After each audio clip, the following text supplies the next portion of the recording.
ஒண்ணுல நம்மை நாமே நிதானித்து அறிந்தோமானால் நாம் நியாயம் தீர்க்கப்படும். செல்ஃப் செக் பண்ண சொல்றாரு, சுய பரிசோதனை. அடுத்தவங்களை குற்றப்படுத்துறதுக்குனே ஒரு குரூப் இருக்குது. நீ கெட்டவன், நீ உருப்பட மாட்ட, நீ அவட நீ அவ்வளோதான், நீ அப்படி பண்ற இப்படி பண்ற, அவங்கள பத்தி யோசிக்கிறதுக்கு ஒரு குரூப் கிடையவே கிடையாது. எலியா போறது ஊருக்கே தெரியுது. அத்தனை பேரும் சொல்றான், இன்று உம்முடைய எஜமான் எடுத்துக்கொள்ளப்பட போகிறார். அதோட அர்த்தம் என்ன? எலியாவுடைய ஆவிக்குரிய வாழ்க்கையில் அப்படி ஒரு கான்ஃபிடென்ட், நான் போவேன் என்பது எனக்கு உத்தரவாதம், கன்ஃபார்மா இன்னைக்கு நான் போறேன். அதுவும் அப்படி சொல்றாங்க, இன்னைக்கு நான் போறேன். எலியா போகிறான் என்பது எலிசாவுக்கு உத்தரவாதம். எங்க எஜமான் அப்படிப்பட்டதான ஒரு ஆளு.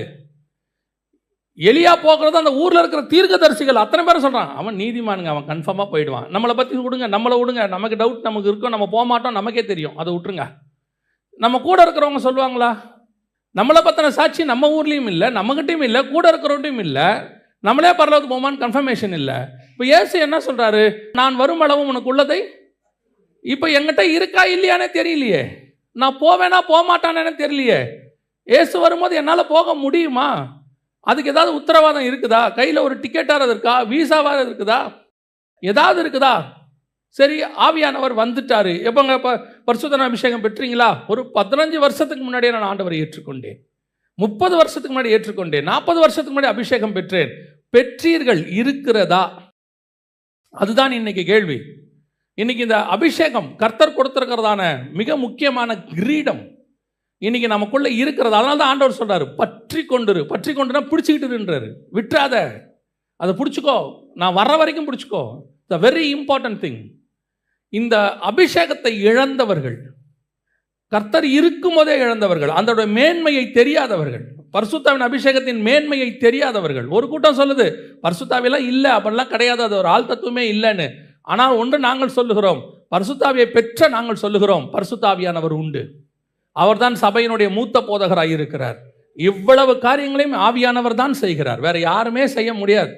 நியூ டெஸ்ட்மென்ட் சர்ச்சை நடத்துறது மனுஷன் கிடையாது, ஆவியானவர். அவரால் மட்டும்தான் நடத்த முடியும். நம்மளால் யோசித்து பாருங்க, நம்மளால் ஒரு குடும்பத்தை நடத்த முடியுதா? அதுக்குள்ளேயே எவ்வளோ பிரச்சனை வருது. ஒரு ஆஃபீஸை நடத்த முடியுதா? அதுக்குள்ளே எவ்வளோ பிரச்சனை வருது. ஆனால் 2000 வருஷமாக இந்த சபையை நடத்துகிறது மனுஷன் அல்ல, தேவ ஆவியானவர் மட்டும் நடத்துகிறார். அப்பனா இந்த ஆவியானவர் நமக்குள்ளே இருக்கிறாரா? அந்த கிரீடம் நமக்குள்ளே காணப்படுகிறதா? அதுதான் மிக முக்கியமான கேள்வி. இதை இப்படி இந்த வசனத்தை ஆண்டவர் சொல்லிட்டு தியானிச்சுட்டே இருக்கும்போது, ஆவியானவருடைய அந்த அபிஷேகமானது, அந்த கிரீடமானது நம்முடைய தலையில் இருக்கா அப்படிங்கிறத, ஒரு சில காரியங்களில் எங்கே இருக்குது, எப்போ போகுது, எப்போ இருக்கும் அப்படிங்கிறத ஆண்டவர் சொல்லிக்கிட்டே வந்தார். இந்த கிரீடத்தினுடைய மகிமை என்ன, இதுக்கு ஆண்டவர் கொடுத்து. ஏன்னா பல நேரத்தில் நம்ம கையில் இருக்கிறது நமக்கே என்ன செய்ய மாட்டேங்குது, தெரிய மாட்டேங்குது. நம்முடைய மேன்மை நமக்கே தெரியாது. எதுக்கு சொல்ல வரேன் அப்படின்னா, சில வேல்யூ நம்ம கையில் இருக்கிற வரைக்கும் நமக்கு தெரிய மாட்டேங்குது. அதே மாதிரி தான் கர்த்தர் நமக்கு கொடுத்துருக்கிற அபிஷேகம், நமக்கு அது ஒரு கிரீடமாக இருக்குதுன்னு வேதம் சொல்லுது. அதனுடைய வேல்யூ நமக்கு தெரியல. வாசிங்க 1 ராஜாக்களின் புஸ்தகம் 1ஆம் அதிகாரம் 45வது வசனத்தை வாசி. ஆசாரியனாகிய சாதோக்கும் தீர்க்கதரிசியாகிய நாத்தானும் அவனை கீகோனிலே ராஜாவாக அபிஷேகம் பண்ணினார்கள். நகரமெல்லாம் முழங்கத்தக்கதாக அங்கே இருந்து பூரிப்போடே புறப்பட்டு போனார்கள். நீங்கள் கேட்ட இரைச்சல் அதுதான். அதோனியா தாவீதுடைய ஒரு பையன், இன்னொரு பையன் சாலமோன். அதோனியாவுக்கு ராஜாவாகணும்னு ஆசை. அவன் ப்ரீ பிளான்டாக என்ன பண்ணிட்டானா, ஆட்களெல்லாம் செட் பண்ணி எல்லாரையும் கூப்பிட்டு போய் அங்கே உட்கார வச்சு சாப்பாடெல்லாம் போட்டு, நான் தான் அடுத்த ராஜான்னு நீங்கள் தான் என்ன செய்யணும், சொல்லணும் அப்படின்னு சொல்லி அவங்களும் ஒத்துக்கிட்டாங்க. எல்லாம் ஆயிடுச்சு. இப்போ என்ன ஒரு பெரிய ஆச்சரியம்னா, இவனுக்கு யார் பெரிய சப்போர்ட் அப்படின்னு கேட்டிங்கன்னா, தாவீதினுடைய தளபதி யோவாபு பெரிய சப்போர்ட். தாவீது ஜெயிக்கிறதுக்கு எல்லாத்துக்கும் காரணம் இந்த யோவாப் தான். யோவாப்பு அடுத்து, நான் சொல்கிறது உங்களுக்கு புரியுதா? நம்பர் 2 யாருக்கு இதாக இருக்கிறாரு, இந்த எம்எல்ஏக்களுக்கு பயங்கர ஃபேவராக இருக்கிறார். எல்லாம் ஓகே ஆயிடுச்சு, நான் தான் ராஜான்னு அவரும் சொல்லிட்டார், எல்லாரும் ஒத்தாச்சு, எல்லாம் முடிஞ்சிருச்சு. ஆனால் தாவீதினுடைய பார்வையிலே சாலமோன் தான் ராஜாவாக இருக்கிறது. இப்போ சாலமோனுக்கு சப்போர்ட்டே இல்லை, இவங்க எல்லாம் அங்கே போயிட்டாங்க. யோவாபுமே அவங்ககிட்ட போயிட்டாரு, தாவீதினுடைய மிக முக்கியமான தளபதி. ஆனால் ஒன்னே ஒன்று தான் நடக்குது. அந்த வசனம் நீங்கள் வாசிச்ச 45வது வசனத்தில் திருப்பி வாசிங்க. ஆசாரியனாகிய சாதோக்கும் தீர்க்கதரிசியாகிய நாத்தானும் அவனை கீகோனிலே ராஜாவாக. 2 பேர் தான், 2 பேர். அவன் கூட பிரபுக்கள் எல்லாரும் இருக்கிறார்கள், தளபதி இருக்கிறான். இங்கே 2 பேர் கூட்டிகிட்டு போயிட்டு ராஜா சொன்னார், சாலமோனை என்ன பண்ணிடுங்க, ராஜாவாக அபிஷேகம் பண்ணுங்கன்னு சொன்னார். கூட்டிகிட்டு போனாங்க, ராஜாவாக அபிஷேகம் பண்ணாங்க. கழுதை மேலே உட்கார வச்சு ஒரு ஊர்வலம் கூட்டிகிட்டு வந்தாங்க. சிங்காசனத்தில் கொண்டு போய் அவனை உட்கார வச்சாங்க. அப்படி தான் வசனம் சொல்லுது, சிங்காசனத்தின் மேல் அவனை உட்கார்ந்தான். ஒன்று தான், சாலமோனுக்கும் அத்தோனியாவுக்கும் என்ன டிஃபரன்ஸ்? அத்தோனியாவுக்கு ஒரு பெரிய க்ரௌட் இருக்குது, ரொம்ப ஸ்ட்ராங் க்ரௌட் இருக்குது. ஆனால் இங்கே சாலமோனுக்கு பெரிய க்ரௌடுன்னு சொல்ல முடியாது, ஆனால் அவனுக்கு கூட ஆள் இருக்குது. ஆனால் இந்த 2 பேருக்கு என்ன ஒரே ஒரு டிஃபரன்ஸ் என்றால், அவன் அபிஷேகம் பண்ணப்படாதவன், இவன் அபிஷேகம் பண்ணப்பட்டவன். இவனை ராஜாவாக அவர்கள் அபிஷேகம் பண்ணினார்கள். அவ்வளோதான் நடந்துச்சு. என்ன நடக்குதுன்னு மட்டும் பாருங்க. அவன் அபிஷேகம் பண்ணினார்கள் ராஜாவாக, அவ்வளோதான். வாசிங்க 49வது வசனத்தை வாசிங்க. அப்பொழுது அதோனியாவின் விருந்தாளிகள் எல்லாரும் எப்படி எழுந்தாங்க? அதிர்ந்து எழுந்து. ஒரு ஷாக் ஆயிடுச்சு, அதிர்ச்சி வந்துருச்சு. என்னடா இது, சாலமோனை யார் சொல்லிட்டாரு? ராஜாவா சொல்லியாச்சு, வேலை முடிஞ்சிருச்சு, அபிஷேகம் பண்ணியாச்சு, வேலை ஓவர். இந்த காரியத்தை கேட்ட உடனே அந்த அபிஷேகத்தினுடைய வல்லமை, அதுதான் சொல்றேன் உங்களுக்கு. ஒரு ராஜாவாக ஒருத்தரை அபிஷேகம் பண்ணின உடனே வசனம் சொல்லுது, உனக்கு எதிராளி எவ்வளவு பேர் இருந்தாலும், எவ்வளவு ஸ்ட்ராங்காக இருந்தாலும், எப்பேற்பட்ட ஆட்கள் அவர்களோடு கூட இருந்தாலும், ஆனால் உன்னை அபிஷேகம் பண்ணினவர் ராஜா, அபிஷேகம் பண்ணினால் எதிரிக்கு அதிர்ச்சி உண்டாகும், அதிர்வு உண்டானச்சான். வசனம் சொல்லுது, அதிர்ந்துட்டான். அதிர்ந்து உண்டாகி வாசிங்க பார்ப்போம். அப்பொழுது அதோனியாவின் விருந்தாளிகள் எல்லாரும் அதிர்ந்து எழுந்திருந்து அவரவர் தங்கள் வழியே போய்விட்டார்கள். கர்த்தர் உங்களுக்கு அபிஷேகம் பண்ணின போது, இன்னைக்கு இந்த அபிஷேகத்தினுடைய பவர் நமக்கு தெரிய மாட்டேங்குது. நம்ம என்ன சொல்லிட்டு இருக்கிறோம்? அபிஷேகம் பெற்றவர்கள் அவங்க பெரிய ஆட்களாக இருக்கிறாங்க, எதிரில் இருக்கிறாங்க, அவங்கள ஒன்றும் செய்ய முடியாது, எதுவும் பண்ண முடியாது. எனக்கு சமீபத்தில் ஒரு 10 வருஷத்துக்குள்ள ஒரு பாடத்தை கர்த்தர் சொல்லி கொடுத்தார், எனக்கு சொல்லி கொடுத்தார். என்ன பாடம்னா, ஒரு எதிரியானவன் யாருமே அசைக்க முடியாத இடத்துக்கு போகிறான் என்றால் அவனை கர்த்தர் வீழ்த்த போகிறார்னு அர்த்தம். நான் சொல்றது உங்களுக்கு புரியுதா? நமக்கு எதிரி ஒருத்தர், யாராலையுமே அவரை எதுவுமே செய்ய முடியலங்கிற இடம் ஒன்று வருதுன்னு வச்சுக்கோங்க. அந்த இடம் வர வர எல்லாரும் பயப்படுவாங்க. ஐயோ, இவங்களை எதுவுமே செய்ய முடியல, யாருமே பண்ண முடியல, ஒன்றுமே பண்ண முடியல, அவ்வளோதான், நம்ம இவங்க கிட்ட எதுவுமே செய்ய முடியாதுன்னு நீங்கள் சொல்கிற இடம் இருக்குல்ல, அதுதான் கர்த்தர் கிரியை செய்ய தொடங்குகிற இடம். ஏன் தெரியுமா கர்த்தர் அப்படி விடுறாரு? யாருமே செய்ய முடியலன்னு நீ முடிவெடுக்கிறல, அப்பதான் நான் அவனை செய்வேன், அப்போ நான் அவனை பீட் பண்ணுவேன்னு அர்த்தம். அப்போதான் ஆண்டவர் சொன்னார், உணர்த்தினாரு, யாருமே பண்ண முடியாத இடத்துக்கு அவன் எதிரி போகிறானா அவன் விழ போகிறான் என்று அர்த்தம். கர்த்தர் அவனை முறியடிக்க போகிறார் என்று அர்த்தம். இப்போவும் அதை தான் சொல்லிகிட்டே இருக்கிறாங்க. ஒன்றும் பண்ண முடியாதுங்க, யாருமே எதுவுமே செய்ய முடியாதுங்க, அவங்க அப்படி ஆகுறாங்க, இப்படி ஆகுறாங்க, அடுத்து அப்படி ஆகுறாங்க. எனக்கு அவங்க போக போக நல்லா தெரியுது, கர்த்தர் முடிவு கட்டுகிற காலம் ஒன்று வந்து கொண்டு இருக்கிறது. அவ்வளோதான். ஏன் மனுஷனால முடியாது? அதோடைய அர்த்தம் என்ன? கர்த்தர் மேல இருக்கிறதான அபிஷேகம், கர்த்தர் உங்க மேல வச்சிருக்கிற அபிஷேகம் உங்களுக்கு முன்பாக இருக்கிற எதிரியை அதிர பண்ணும். நீங்கள் நானும் பெரிய ஆட்களே கிடையாது, ஒன்றும் அவ்வளோ பெரிய ஆட்கள்லாம் கிடையாது. ஆனால் உங்க மேல இருக்கிற அபிஷேகம் அப்படிப்பட்டது. அதான் அபிஷேகம். உங்களுக்கு முன்னாடி நின்று சொல்லுவாங்க, உன்னை அப்படி ஆக்கிடுவேன், இப்படி ஆக்கிடுவேன்.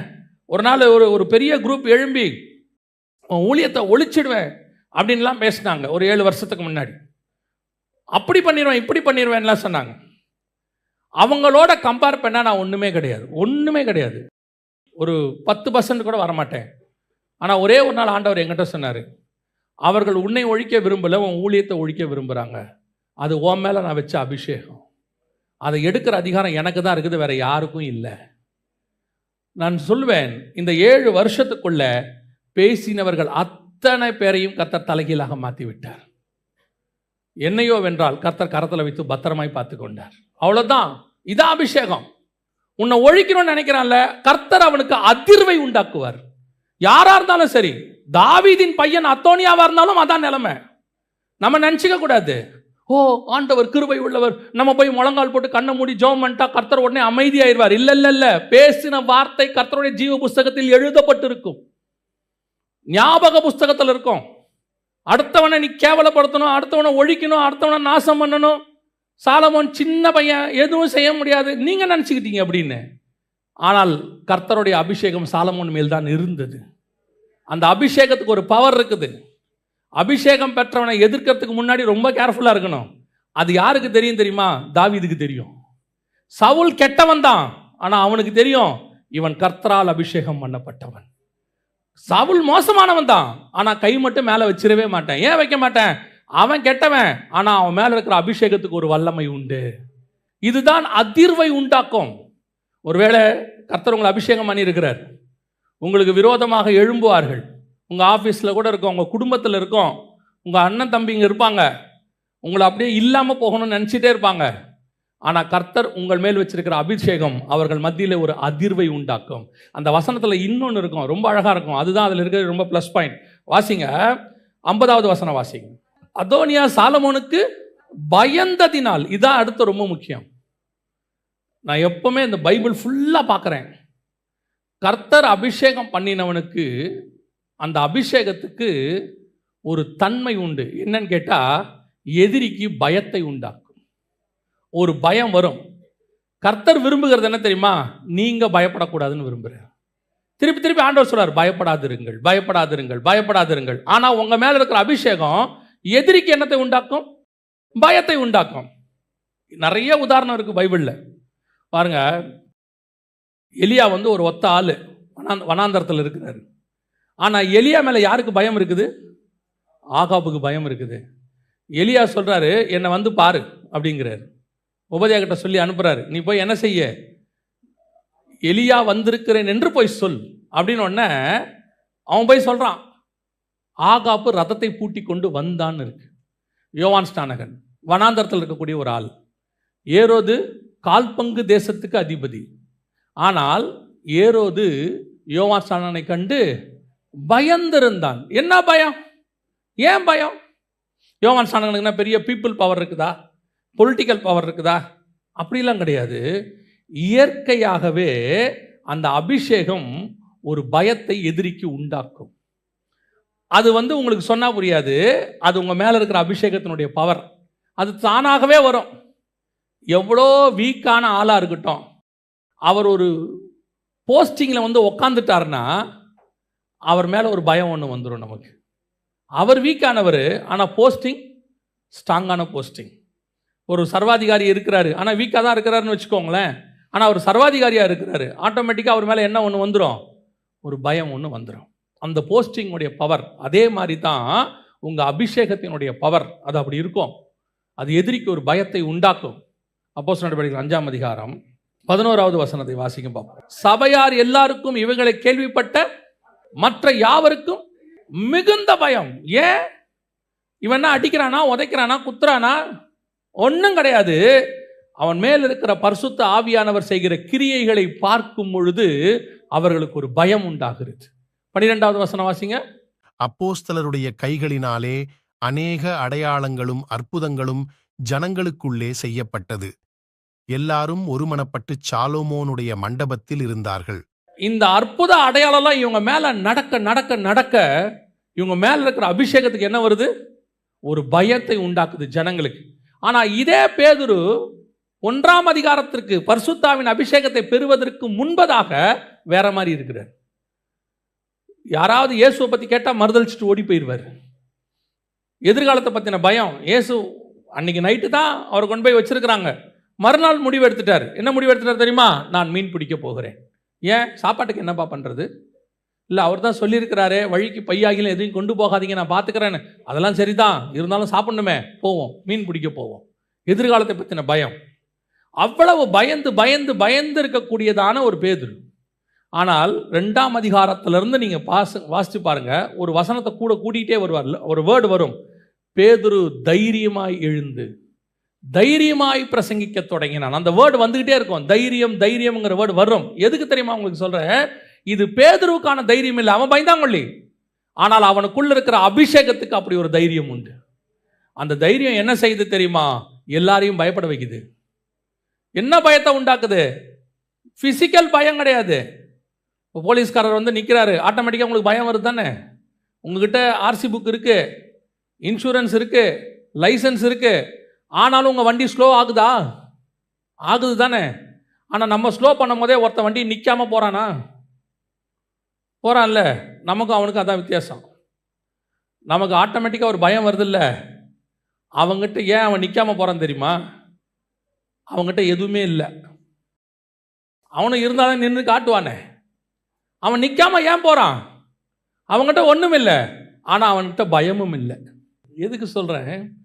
கையில் லைசன்ஸ் இல்லாதவனுக்கு ஒரு தைரியம் இருக்குது, ஆனால் உள்ளுக்குள்ளே பயம், பிடிச்சிருவாங்களோன்ற பயம். ஆனால் போலீஸ்காரோட போஸ்டிங் மேலே அவனுக்கு பயம் இல்லை, ஓடுறான். ஆனால் கையில் எல்லாம் வச்சுருக்கிற நம்ம என்ன செய்கிறோம்? அதுக்கு இன்னொரு காரணம் இருக்குது. என்கிட்ட இருக்கு, தைரியமாக நான் நிற்கிறேன், அது வேறு விஷயம். ஆனால் போலீஸ்காரை பார்த்தோன்னா ஆட்டோமேட்டிக்காக ஒரு பயம் வருது இல்லை நமக்கு? சும்மாவே தானே பயம் வருது. நம்ம கொடுக்கும்போதே எவ்வளோ பவ்யமாக கொடுக்குறோம் இல்லை? ஆனால் இன்னைக்கு அபிஷேகத்தை வைத்து கொண்டு நமக்கு எவ்வளோ பயம் இருக்குது. எந்த ஒரு விஷயத்துக்கு போனாலும் பயம். எங்கே போய் நின்னாலும் நம்ம தான் பயப்படுறோம், அவன் பயப்பட மாட்டான். நான் எப்பவுமே நினைப்பேன், நம்ம மேலே இருக்கிற அபிஷேகத்துக்குன்னு ஒரு மரியாதை இருக்குது, ஒரு பயம் இருக்குது. அது தானாக வரணும். நாம் பயப்பட பயப்பட எதிராளி ஏறிக்கிட்டே போவான். நீங்கள் தைரியம், அதாவது நீங்கள் பயப்படக்கூடாதுன்றதுனால நீங்கள் இஷ்டத்துக்கு பேசலாம், அது அர்த்தம் இல்லை. இயற்கையாகவே நமக்கு ஒன்று தோணணும், எனக்குள்ளே கர்த்தர் இருக்கிறார், என்னை யாருமே எதுவுமே செய்ய முடியாது. கர்த்தர் அனுமதி இல்லாமல் யாரும் என்னை எதுவுமே செய்ய முடியாது.